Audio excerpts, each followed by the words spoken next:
Clunes Booktown Festival is a celebration of the book, filled with bookstalls, author talks, workshops and thought-provoking conversations in the historic Victorian township of Clunes.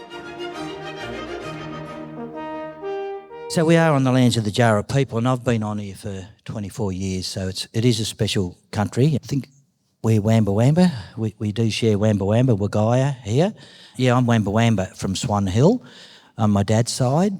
I'm a red-tailed black cockatoo, which is endangered, and on my mum's side, she's from Border Town, South Australia, Tatiara, and they're woolly wagtails. So dad and mum married.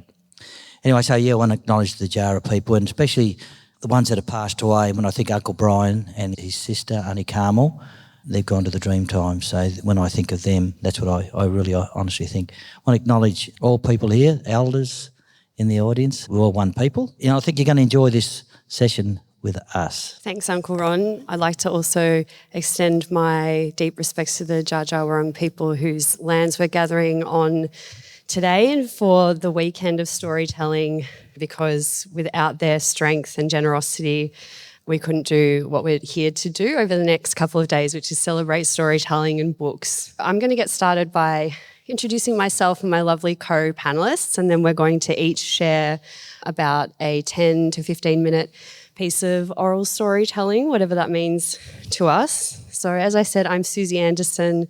I'm a writer who works across poetry, non-fiction, reviews, short fiction, and I have a novel in the works. My dad's family are Wagaya Wamba Wamba, and I grew up close to country in Horsham. And I like to focus in my work on translation between worlds, languages and identities as a way of unsettling the colonised self and place. I've recently come back from Italy, where I was doing a residency in Rome. I recently won a Nakata Brophy short story competition through Overland, which has led me to the strange world of Trinity College in Melbourne, where I am living for the next couple of months. I'm also working for Blue Art Journal, which is a First Nations-led arts publication. Next to me is Jeanine Leane, who I've had the pleasure of working with and has mentored me through my poetry practice. She is a Wiradjuri writer, poet and essayist from southwest New South Wales. Her poetry, short stories, critique and essays have been published in Australian Poetry Journal, Antipodes, Westerly, Cordite Review and Overland. Jeanine's collection of poetry, Gawimara Gathering, won the 2025 VPLA for poetry and was shortlisted for the Kenneth Slessor Prize. Jeanine has been a generous figure in poetry, and we're also lucky to be in her presence today. Maybe give her a round of applause.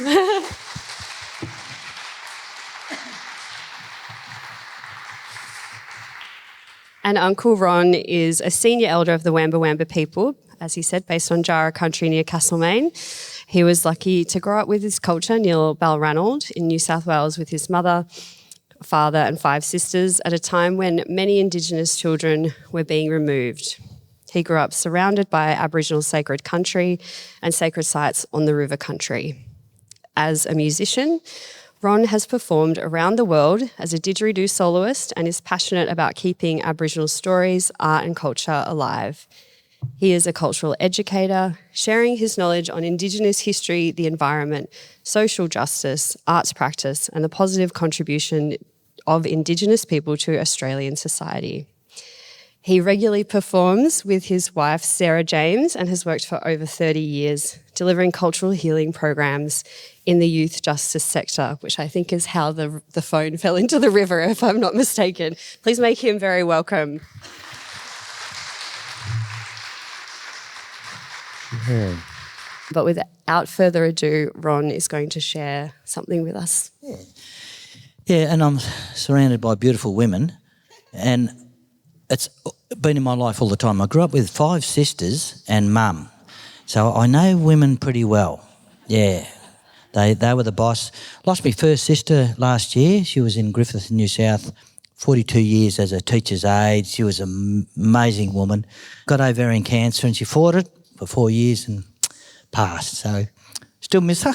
And Cheryl, she was the one that rang me every day, every member of our family, But she also started the fights. She'd tell one sister if someone said something, and she was beautiful anyway. I grew up on Yanga Station. If you Google it, it was the biggest privately owned station in the Southern Hemisphere.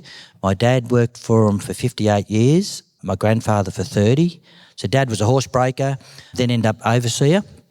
And it's a beautiful country. It's 140 kilometres of Murrumbidgee River, 90,000 acres of red gum forest, and that was my best time going through there with my grandfather. He did all the fencing. So, I was so lucky. And on the lake where we grew up, our house was 50 metres off Yanga Lake. Me and my sisters could jump off the veranda into white sand, run down through the gum trees and jump in. It's full of, back then it was blue, not muddy like it is now, pelicans. Yeah, so that's the... Now, over in Swan Hill was all my aunties, and I think one of the reasons why I did become a storyteller, I'm the only one in the family. Dad was, but not. He did modern day stories. He wasn't Dreamtime. He could tell a good yarn. Dad, so 88, he died. Mum and Dad never drank or smoked alcohol, and I often say that because I grew up with the times where you Aboriginals, you're drunks, you're lazy, and we weren't allowed in the swimming pool, and so it's just a habit. My wife gets annoyed when I do it, but no, I do. He worked hard, Dad, 58 years, and they wrote a book on him in Balranald. It sells very well. And the school, they last year they wrote a book on me, the little kids. It's pretty skinny. But no, I told the stories through Zoom, through COVID, and the kids at the school wrote them on me, and I said, write them a story on someone else, a Vietnam vet or something. No, they think I'm famous because they see me at the Boxing Day test playing the Didge with Annie Joy Murphy, or at the MCG with Mike Brady, and or the cricket. Yeah, so they think I'm famous, but I'm not. I'm just, we're not like that. We're all equal, and we never think we're better than anybody else. That's one of us. So Nan, who bought my mother's family from border town in the middle of the night, the day before, she was a cleaner at the local doctor, and he pulled her aside and he said to her, look, the welfare are coming tomorrow to grab your kids. He whispered to her. So my son, who spoke here just after COVID on that play, I think, called, that one was called Soul of Possum. So it was a beautiful play about Nan. But this little Nan, she had to then pack these 13 kids because the husband was away at Dimboola blade shearing. She had to make a choice and walked out on this little house with an orchard and a cow. The kids were crying, what about the cow? And she can't take a cow. That was in Brody's play. So Nan, she was only, I'm 5'4". She was about here. Yeah, and she was quite plumpish, and she had big thick glasses, long grey hair, and she was very strict in her culture, but she's also a full-on Christian. She would drag us kids to the church and Sunday school. When she said jump, we jumped. So at the end of the night, when she'd visit us over at Balranald on this property, we'd go down the back, we had a fire in the sand, and Nan would roll up her dress. Always wore rose dresses, or daffodils or some sort of flowers on a dress, and she'd tuck them into her bloomers, I say, and fold her little legs. And I was one of the younger, so I flew in right there, put my arm around her and grab her by one of her spare tyres. And I hung on for dear life because I was scared. Because at the end of the night, the scary ones about the bunyips or the moon and gutter or, the Yarramah yahoos. And I figured if I was close to Nan and the monster turned up, he'd get all other kids first. Yeah. So I can smell her. So to tell a story today, this one is a tiny little story, and it's not just for kids. Our adults love stories, and that's what I've figured out over the years. So this is special to me, this story, but I've added the Yiddicky into it. So Nan being a woman, she never ever played, and even we didn't down here. I learnt this instrument from a fella called Uncle David Golpalil. He was our most famous actor, married into my family, and he taught me when I was about 12 on that same campfire where Nan was. So, yeah, I was pretty lucky. So Nan would sit down, and this is special. I've a lot of stories too, we can make them more modern as well, because, some of our language we don't. There's a story I tell, and it's about a little, in the story is a dwarf, the little nightjar owl, and we say, no, little short-statured bird. So you can. And dancing, we add in this one, you'll see where I've changed it a little bit. But up along the rivers, a lot of these stories were similar all the way down the river. And by the way, one of the best storytellers and I've researched some of his stories, is David Unipham on the $50 note. Yeah. He was, and I've read a lot of his stories, and he got ripped off by Angus and Robertson. He sold 3 stories every couple of months, and they would to do a contract with him, then write a book, but they never did. So that's another story. But this little snake, and he lived in a Bari site. Now you would heard of a corroboree site. Well, we used to call them Najis or Baris. Yeah, but I could call it corroboree if it's going to. So he lived in a little corroboree site, and in the middle you have a fire. Around the outside you have logs in a circle, and that's where the women, older women, could sit on possum skin rugs and clap their clapsticks and sing. And inside the circle, there's all the dancers. A lot of the old men would hop in and dance and teach the young boys and young girls. So the fire was for light and a bit of warmth and sand to dance on. So in this Bari site, there and under one of the logs was a tiny little snake, and this snake was called Peruintina. Can you repeat that? Yeah, Peruintina. And he was a friendly little snake. He didn't bite. And when the mother see him, they'd grab him by the tail and put him on the kid's arm. And he would go around the arm and go down and come back, and he'd be a bit ticklish. And he'd go in there and tickle him in the ear, and they'd go up like this, and then he'd tickle him under there, and he was a real little tickler. But when the girls got him, they put him on, and he'd go right around, and he'd grab his own tail, and they'd slide it back around, and they'd walk around. Look at my scale necklace. Now, he was magic. The girls would go, Peruintina, turn red. He could turn bright red. Oh, gee whiz, turn blue, turn bright blue, yellow. The only colour he couldn't do was purple, and I don't know why. But anyway, Peruintina was a beautiful little snake. So at night he'd go over the log and he'd look at, and well, he learnt to dance by watching all the kids. Now, if you get your right arm and put it up, right, and this is how he danced.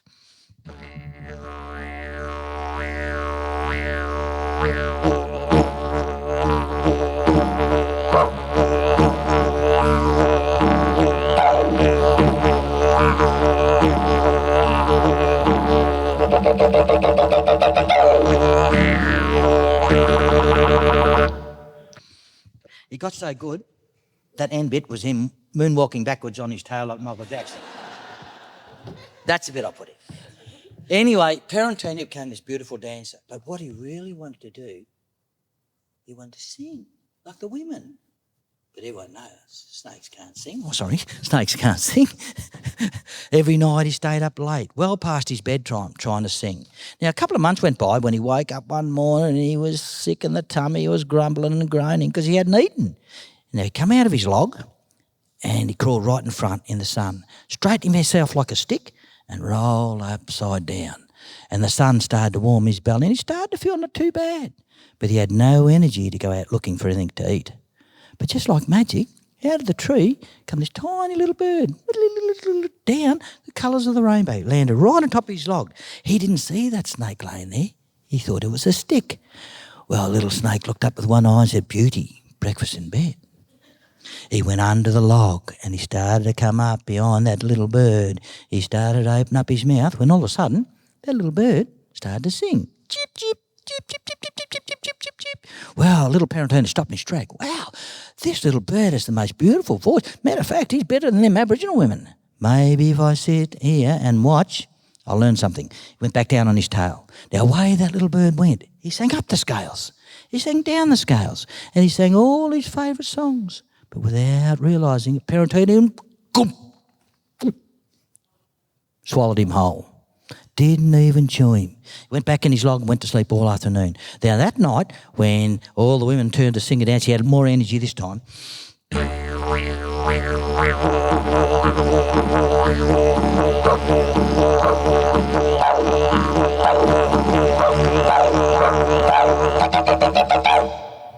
Got going. Now I thought, now I'm going to try and sing. Maybe I'll learn something off that little bird. When he opened up his mouth to sing, the light from the campfire shone down his throat. And inside his belly, that little bird was still alive because he didn't chew him up. And the little bird looked up, he was pretty stuck, and he goes, "Cheep!" And the voice went up the snake's belly and out his mouth. Little Peruintina, where'd that voice come from? No one else here. Must have been me. He opened his mouth wide and he swayed from side to side. And inside that snake's belly, that little bird started to sing with happiness. And at the time he started to sneak, he up and up that belly he crept. Inch by inch he sneaked. Now, there's no such word as sneaked, is there? But in this story there's sneaked. And he got to the top of the throat and he looked out and he could see all the women singing, "Oh, what am I going to do now? I'll take my chances." And he jumped out of the snake's mouth, put out his wings and he took off. And he looked back at that little snake and said, "Parentina, you silly little snake. That wasn't you singing at all. It was me." And he got away. Now, Parentina, that little snake, he looked around. He was so embarrassed, so ashamed, he crawled back in his log and there he stayed all winter long. And that's why snakes sleep all winter long. Going back to that first little snake called Parentina that thought he could sing but he couldn't. Yeah. So that's my favourite story of Nan. Yeah.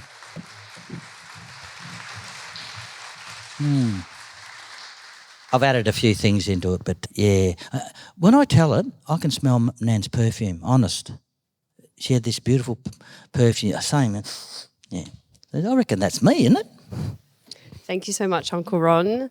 I think that story really encapsulates the kind of diversity that we all interpret oral storytelling. And what I wanted to offer this morning is sort of like a bit of a high level kind of my philosophy on oral storytelling, because I'm a poet, but I'm not necessarily like a performance poet. I'm much more about page poetry.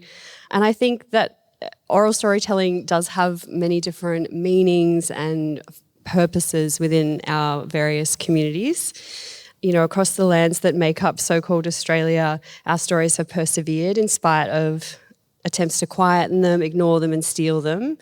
And I would go so far as to say that our stories have kind of flourished in recent times, and the stories that we have in print range from contemporary, traditional, and then the contemporary, traditional, multilinear, multilingual and more.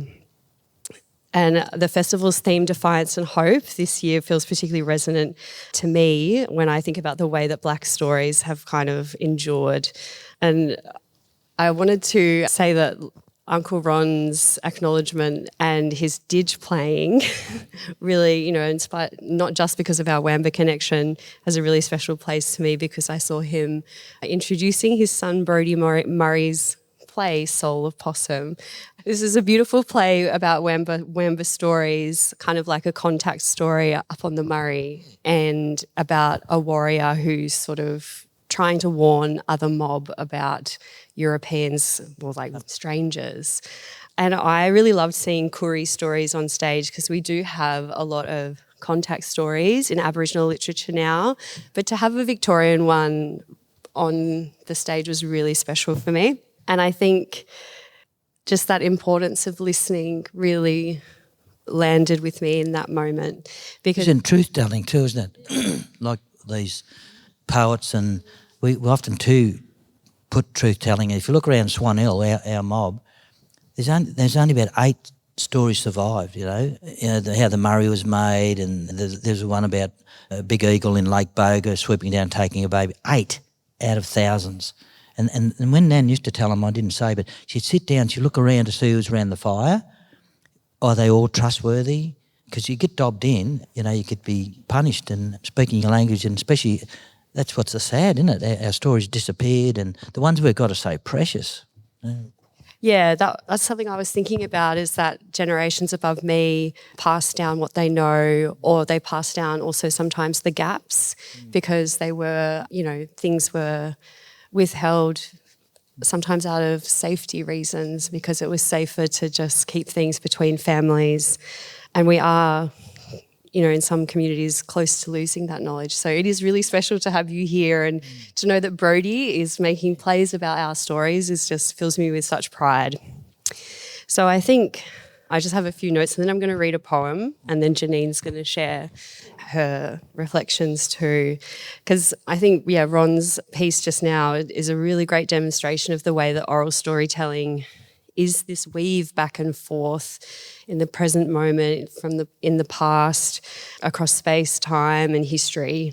and what's known, what we guess because of what was taken. Some things are filled in by records in white archives kept by historians or linguists. And then we have what's told around the campfire by direct family, or sometimes contradicted by other members and updated, iterated. And it's cyclical, I think. It's alive, and we do it in forums like this with audiences, or we do it, around the table with a cup of tea or at gatherings on country. And I was thinking also that, on the same lines as truth-telling, oral stories are testimony. And I'm so proud that my Auntie Eleanor Burke, or Auntie Nor as I called her as a kid, she Tells us to jump, we jump. she's powerful, a formidable yeah. woman. She always has been, but most recently in her work with the Yurok Justice Commission, she provided a platform for mob across the state and also settler descendants. 82, come out of retirement to do Ridiculous. Yeah. She's one of those unstoppable people. You're just like, when will you? She dyes her hair sort of purple sometimes. She's pretty cool. She's amazing. So, I'm so proud to know that process has used oral storytelling to move us forward as a state. Mm-hmm. Oral stories bring ancestors long and more from the more recent past and country and memory together into one. They teach us lessons about how to be with each other or how to take care of the land.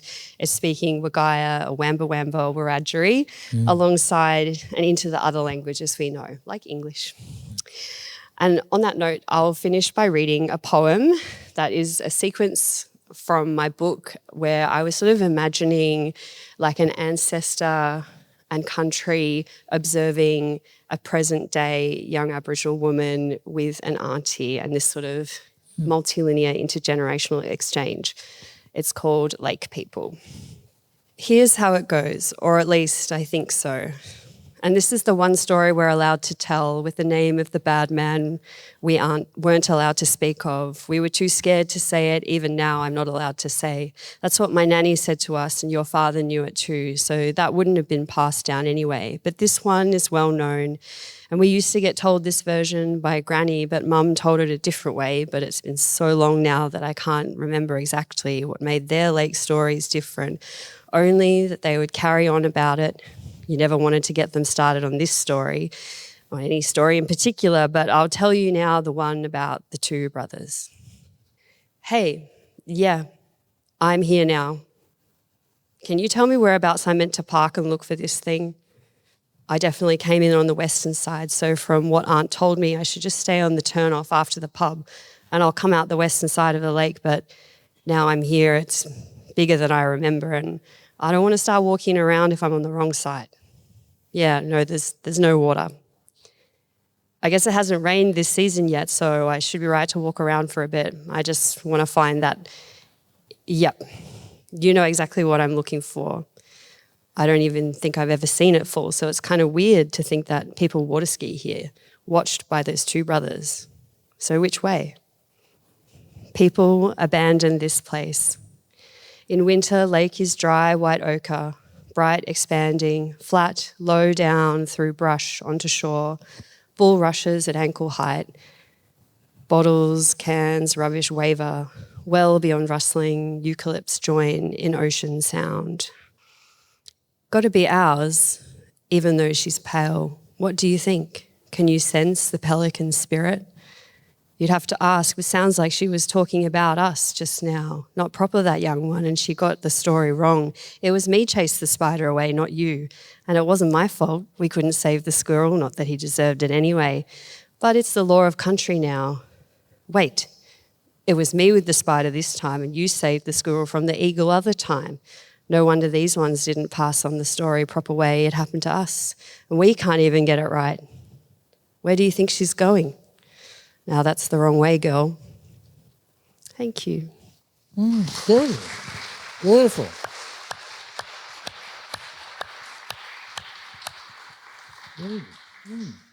Yurdu marang, yundu Jeanine, horatri yinam maram bijadi.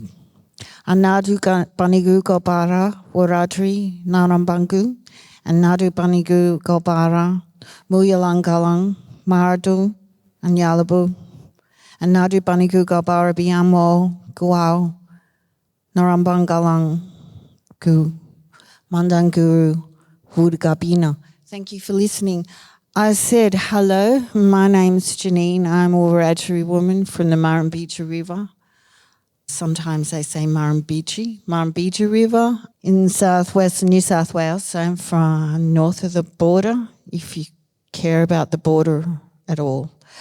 So, I was born at a place called Gundagai, near Gundagai, which is on a beautiful river, so I'm a freshwater girl. I wanted to acknowledge my elders, Nadu Banigu Gogbara Mardul, that's our word for the elders in Wiradjuri. I want to acknowledge the elders. My grandmother, Lillian Croker, was born. For those people, a lot of people don't know this, but Gundagai was a town that was founded. Gundagai is a place long before it's a town. Gundagai is a Wiradjuri word. It's where the river bends real big and swings very dramatically. Most rivers, well, no, that's not true. Rivers in Europe flow in a different direction. Australian rivers flow west, yeah? So the Murrumbidgee does a very dramatic turn at Gundagai, and that's what Gundagai means. She was born out there about in the 1880s. We didn't have any papers. But Gundagai as a town was founded under this policy called Beyond the Limits. Now, a lot of people know about Beyond the Limits. It was Governor Burke's invention. After Sturt managed to navigate the Murrumbidgee River, which took quite a long time, crossed it 6 or 7 times and thought it was 6 or 7 different rivers, because it is so narrow in places and so bendy.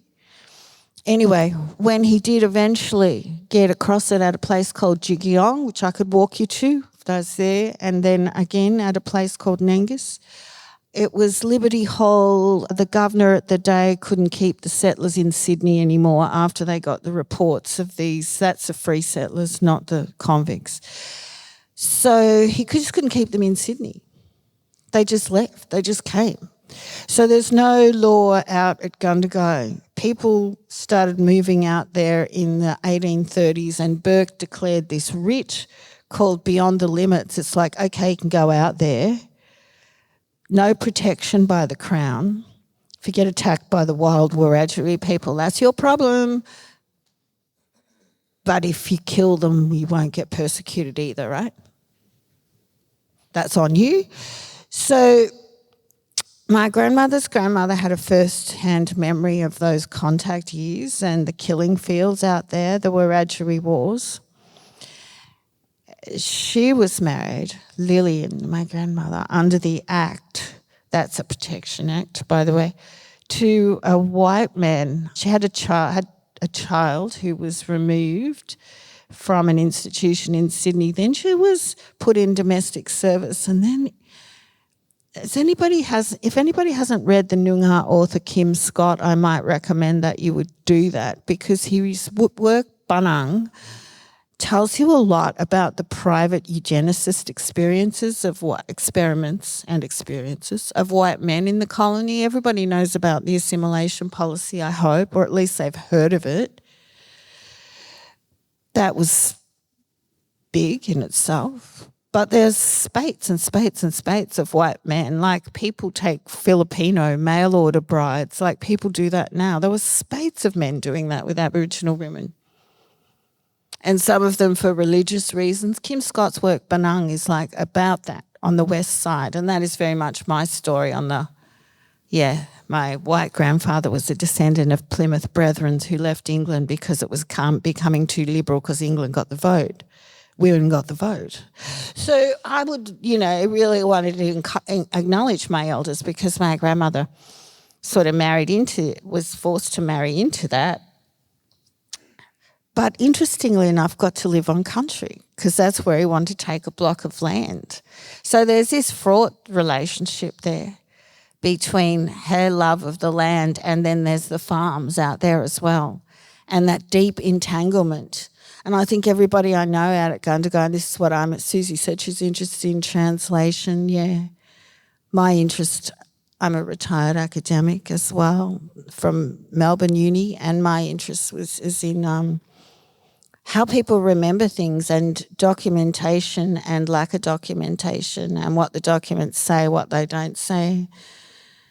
So what I'm going to share is an excerpt from 2 poems. So I mentioned the water out that way, and which is that's what Wiradjuri means water, river people, or some people say 3 river people. I was always told it means freshwater river people. What can you do without fresh water? Nothing. The sea is beautiful, but what can you do without fresh water? And think about the 3-minute rule, please. You can live for 3 weeks without food, and 3 days without water, and 3 minutes without air. So 2 excerpts from some poems. One I'm going to read from Gorimara, which means gathering, and I saw this book as a great gathering given to me by all the women who had raised me. Oh, because my grandmother had 8 daughters. The youngest one was my mum. And yeah, despite this difficult marriage to this weird man, and he was a weird man, he was a weird man, didn't believe in voting for women, was really annoyed when it came in Australia, but couldn't do anything about it.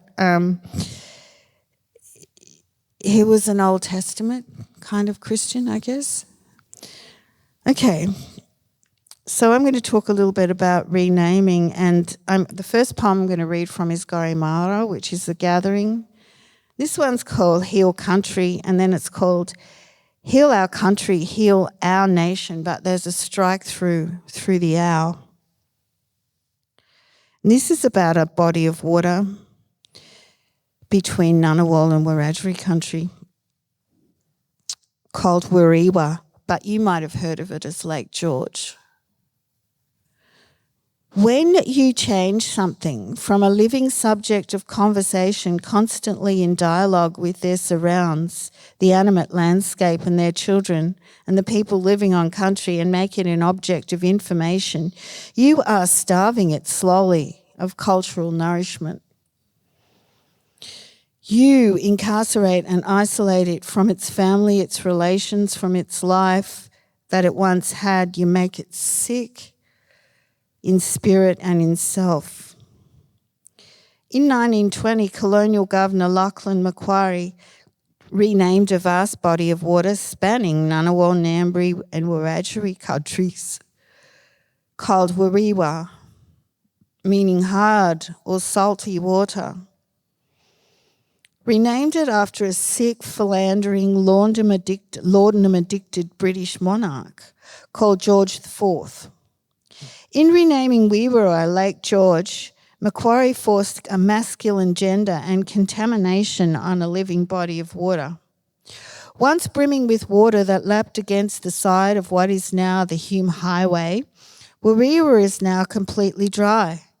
And according to the short history of place written by invader settlers, has misbehaved ever since. It has claimed the lives of several settlers who trespassed on its waters as it was receding, leaving many people wondering why. And it is reported by white scientists to have vicious waters that run and turn in on people unpredictably. Now it is seen mainly through the settler eyes as a useless dry bed. But this is not water misbehaving.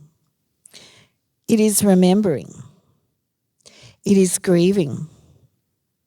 They cannot understand that its waters may have seeped from one world, the one they have invaded, to another. They cannot understand this because they can only live in one world and only exist on one plane.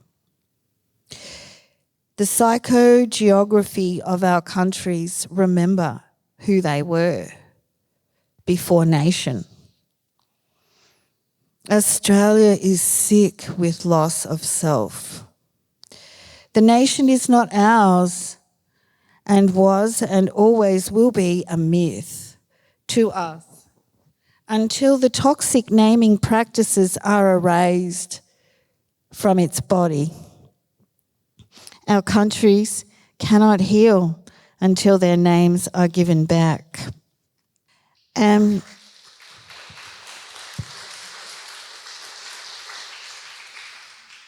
This one is called, it's forthcoming in a book.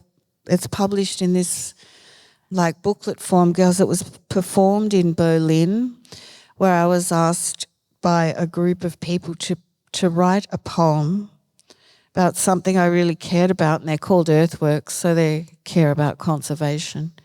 That might be performed on a stage. This one's called Galing Gu Giling. Galing, G-A-L-I-N-G, is water, Wiradjuri word for water. Gu is a possessive, it's water's story, and Giling is a story. And this is water's story. Galing is Wiradjuri for water.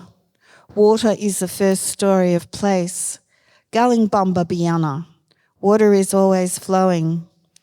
Galing Babiogira Bianya. Water will always sing. Biladu Yangu. A river is the song of running water. Hey, this is a moving story, a story that should always free flow. Water has many names. This is a deep, long story. Galang is Wiradjuri for water. Wiradjuri Nurrumbang, that's country, is freshwater country, a land of rivers and creeks. Bila is river. Wiradjuri Nurrumbang, Bulanumbe, Bila Galang. Wiradjuri is a country of 3 rivers. Marambija River, Galara Bila, Wambu Bila. That's what the ancestors called them. Words like water, deep in the back of your throat, like gush, like meander, like flow. Bilagalang are holy waters. They carry the story of Galing. The story of rivers should never be cut or broken. No one should drain the story of water from this land. Every word in Wiradjuri is happening now, is ever present, is always here. Nadu Nina, I am here. Nindu Nina, you are here. Diani Nina, we are here. Bilagalang Bala Nina, Ningu Gingu. Rivers are here for all of us. There are no words in my language that begin with the letters C or E, like colony or empire. These are the words of English encroachment and entanglement and editing, of environment and ecocide. These are the cargo of conquest, capitalism, civilization and contagion of Christianity, of commodities and a cutting. This is where our story stops flowing. These words are editing, free-flowing, galang. Now this is a shallow, shrinking story of sweet waters on stolen lands. In English, they say Wiradjuri means people of rivers. This translation fails us all. It doesn't mean us like a word in a dictionary that can have many meanings in many contexts. Rivers are us. Without water, there is no Wiradjuri country. Galing is the story of Nurrumbang. Harvesting is editing water in a story that should never be cut. Colonial crops and capitalist commodification are draining Galing away. Our rivers are dammed in this nation. There are many first words in this land for water, but only one word for ecocide. For wanton acts committed knowing the irreparable damage they do to an environment that swallowed many countries. These words will only translate to a long and aching thirst. Changing the course of a river obstructs the flow of truth. The story of water is wasting. Its lifeblood is draining away. Hey, where does this land begin, if not deep in the womb of country, where rock splits asunder in a labour of love that is the birth of water? And where will it end, if not in the parched, empty bed of a dry river? If it's civilization that you bring with your invasion, wasn't yours too born of rivers? Are you not the children sprung from the loins of the Tigris and Euphrates and Euphrates and rocked in the cradle of Mesopotamia? Will your Messiah rise on the third day from the tomb, turn wine back to water for your thirst? Even your miracle won't save us. 3 days is too long without water. What then will you drink when you come to the wake of the funeral for a dead river? Your extractive hydraulic empire is draining our water away. Australia is good at apologising when it is too little too late. Sorrow might flow where a river once did, but how can you drink your tears? If a deity is a force that can either create or destroy all life, then water is our highest power. What retribution will the future bring if we fail in our reverence to rivers? Will this nation be a wasteland haunted by the spirits of water in its dying throes of thirst? Nangu galing nina. Whose water is this? Bila galang bala nina nindu gingu. Rivers are here for all of us. Galing is Wiradjuri water. Listen as it trickles away. Andangu.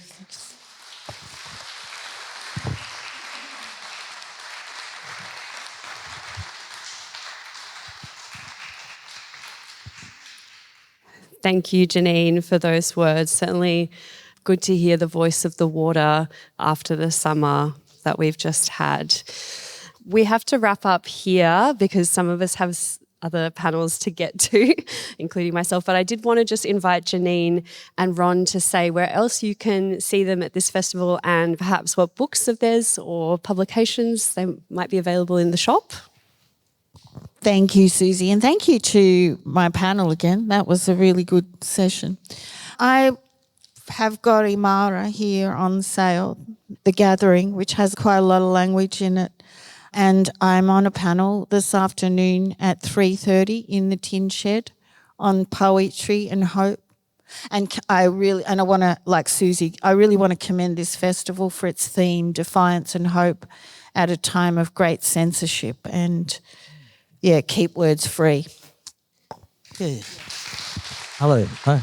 Yep. Yeah, because my phone's drowned, but I know I'm at the Tin Shed tonight at 6 or 7 or something. The Stargate Stories. 6:30? 7:30. Check your program for the full details. There's an event by a wonderful First Nations astronomer, isn't she? She's an astronomer. What? Yeah. Crystal, yeah. So that's going to be wonderful, and Uncle's going to be there, so get to that. Yeah. Well, I'm in a panel on short stories that's about to start at 11, so I do have to You better get going. But thank you so much, everybody, for being here. Go to the bookshop, support the writers, and be kind to the volunteers who are working tirelessly this weekend. And thanks once again to Clunes for having us all. Enjoy the day. Clunes Booktown Festival is presented by Creative Clunes. Tax-deductible donations to keep our stories alive can be made at creativeclunes.org.au. This podcast has been made possible due to the generous support of the Hugh Williamson Foundation.